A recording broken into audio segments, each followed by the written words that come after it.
Bharatiya Janata party senior నాయకుల ఆధ్వర్యంలో Nukapalli double రూమ్లలో అక్రమంగా నిర్మించిన నిర్మాణాన్ని తొలగించాలని ప్రజాభవన్లో కలెక్టర్కు వినతిపత్రం అందజేశారు. నాయకులు మాట్లాడుతూ డబుల్ బెడ్రూమ్ లో అక్రమంగా నిర్మించిన నిర్మాణాన్ని వెంటనే తొలగించాలని భారతీయ జనతా పార్టీ ఆధ్వర్యంలో హెచ్చరిస్తున్నట్టు తెలిపారు. హిందువులు ఎక్కడైనా చిన్న విగ్రహాలు, చిన్న దేవతల మూర్తులు ప్రతిష్ఠించగానే వాటిని తొలగించడానికి ముందుండే ప్రభుత్వం ఈ రోజు ఈ నిర్మాణం తొలగించకపోవడం ఏమిటని వారు ప్రశ్నించారు. కార్యక్రమంలో సిపెల్లి రవీందర్, లింగంపేట శ్రీనివాస్, ఆన్కార్ సుధాకర్, బోయిన్ పద్మాకర్ రావు, చిటి శేఖర్ రావు, ఠాకూర్ కిషోర్ సింగ్, బలేటి శ్రీను, భక్షపతి, మాడిశెట్టి మల్లేశం, నాగరాజు గౌడ్, ప్రమోద్ గౌడ్, మామిడి శేఖర్, వేముల సునీల్ తదితరులు పాల్గొన్నారు. కలెక్టర్ గారు కూడా ఇచ్చినాము. 15 రోజుల స్పందన లేదు, దాని మీద పట్టించుకోలేదు. మేము ఇప్పుడు విగ్రహం పెడితే ఇమీడియట్లీ 24 కేసు అయింది. 15 రోజులు అయినప్పటికీ ఎందుకు దాని మీద మళ్ళీ ఓపెన్ చేస్తారు. డిస్మెంటల్ రాయి కమిషనర్ ఏమైనా శాఖపరమైన చర్య తీసుకున్నారా? ఎప్పుడు వస్తారు? ఇంకా నెల కొద్ది గడుస్తుంది. చూడండి. జై శ్రీరామ్, జై శ్రీరామ్. భారతీయ జనతా దేశానికి ఘనత, భారతీయ జనతా దేశానికి ఘనత. అక్రమంగా కట్టిన మసీదును వెంటనే తొలగించాలి, అక్రమంగా కట్టిన మసీదును వెంటనే తొలగించాలి, అక్రమంగా కట్టిన మసీదును వెంటనే తొలగించాలి. బీజేపీ జిందాబాద్, బీజేపీ జిందాబాద్. నరేంద్ర మోడీ గారి నాయకత్వం వర్ధిల్లాలి, నరేంద్ర మోడీ గారి నాయకత్వం వర్ధిల్లాలి. జై శ్రీరామ్, భారత్ మాతాకి జై.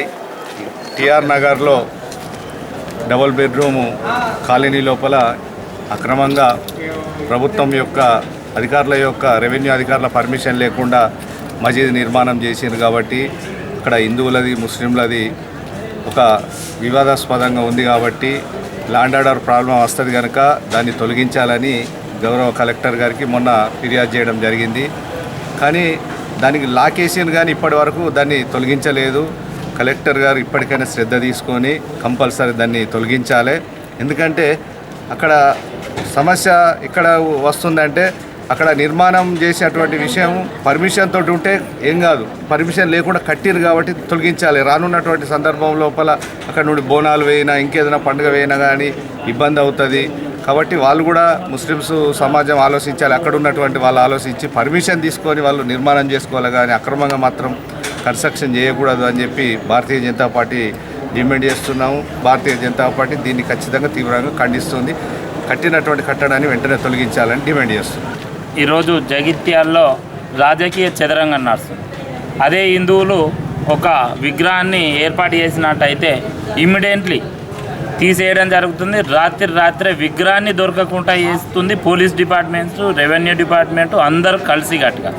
మరి ఈరోజు దరఖాస్తు ఇచ్చి మరి అక్కడ ఇంద్రమ్మ ఇల్లు ఇచ్చింది ఏదైతే ఉన్నదో దాని మీద మసీదు కడుతున్నారని బాజాప్తా ఫోటోలతో సహా క్లుప్తంగా మరి కలెక్టర్ గారికి 15 రోజుల కింద మెమోరాండం ఇవ్వడం జరిగింది. దాన్ని తొలగించమని మరి కలెక్టర్ గారికి కానీ ఇక్కడ ఉన్న జిల్లా మినిస్టర్, మరి స్థానిక ఎమ్మెల్యే, మరి హిందువుల పండుగ, హిందువుల దేవతలు అంటే మీకు చులకన్నా, మరి హిందువుల ఓట్లు మీకు అవసరం లేదా?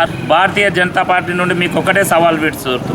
మీరు అది గిట్ట మసీదును తొలగించినట్టయితే హిందువులంతా ఏకతాటికి తీసుకొచ్చి రేపు జరగబోయే ఎన్నికల్లో కాంగ్రెస్ను పాతరేసే రోజులు కూడా దగ్గరనే ఉంటాయి. గవర్నమెంట్ ప్రాపర్టీని కాపాడుకునే బాధ్యత మన అందరిది. మరి దాన్ని కాపాడే బాధ్యతలో మీరు వైఫల్యం చెందిరు. ఇప్పటికైనా ఈ వారం రోజులు టైం ఇస్తున్నాం, లేకపోతే చెలో డబల్ బెడ్రూమ్ ఇందిరమ్మ ఇల్లు మసీదుకు అటయించేదాకా భారతీయ జనతా పార్టీ పోరాటం చేస్తుంది.